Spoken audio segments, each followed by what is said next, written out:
மறைந்த தனது தந்தை குறித்து மேடையில் அவதூறு பேசியதற்கு பாஜக மாநில தலைவர் அண்ணாமலை மன்னிப்பு கேட்டே ஆக வேண்டும் என்றும், இல்லையென்றால் பொறுத்துக் கொள்ள முடியாது என்றும் கோவை தொகுதி அதிமுக வேட்பாளர் சிங்கை ராமச்சந்திரன் எச்சரிக்கை விடுத்துள்ளார்.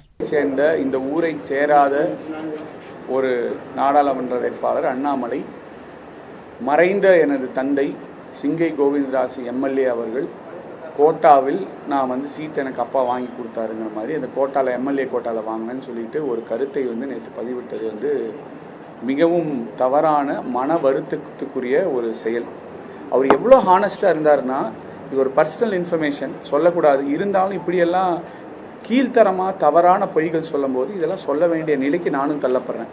அவர் இங்கே இருக்கிற சில முக்கியஸ்தர்கள் நிர்வாகிகளுக்கெல்லாம் இது தெரியும்.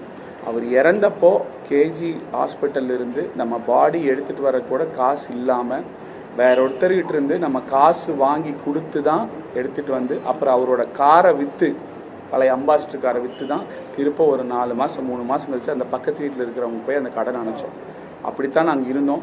ஒரு 2000 ரூபா வாடகையில் எங்கள் அம்மா ஆரம்பித்தாங்க. எங்கள் அப்பா வாழ்க்கை இறந்ததுக்கு அப்புறமா 33 வயசு எங்கள் அம்மாவுக்கு. ஒரு சிங்கிள் மதர், ஒரு தனி பெண்ணாக இருந்து ஒரு பையனையும் என் தங்கச்சிக்கு 3 வயசு, ஒரு பையனையும் பொண்ணையும் வளர்க்குறது எனக்கு 11 வயசு. எவ்வளோ கஷ்டம். இன்றைக்கி நான் உங்களெல்லாம் பார்த்து இந்த தொகுதியில் ஒரு எம்பி கேண்டிடேட்டாக இங்கே ப்ரெஸ் மீட்லாம் கொடுக்குற அளவுக்கு நான் எங்கள் அப்பா இறந்த காலத்துலேருந்து அப்படி யோசித்து பார்த்தா அதுக்கு காரணம், மிக முக்கிய காரணம்னு பார்த்தா எங்கள் அம்மா தான். She is my hero. Singanallur தொகுதியில் அவ்வளோ தண்ணி பைப்புகள் போட்டு கொடுத்துருக்காரு, மக்களுக்கு அவ்வளோ நல்லது பண்ணியிருக்காரு.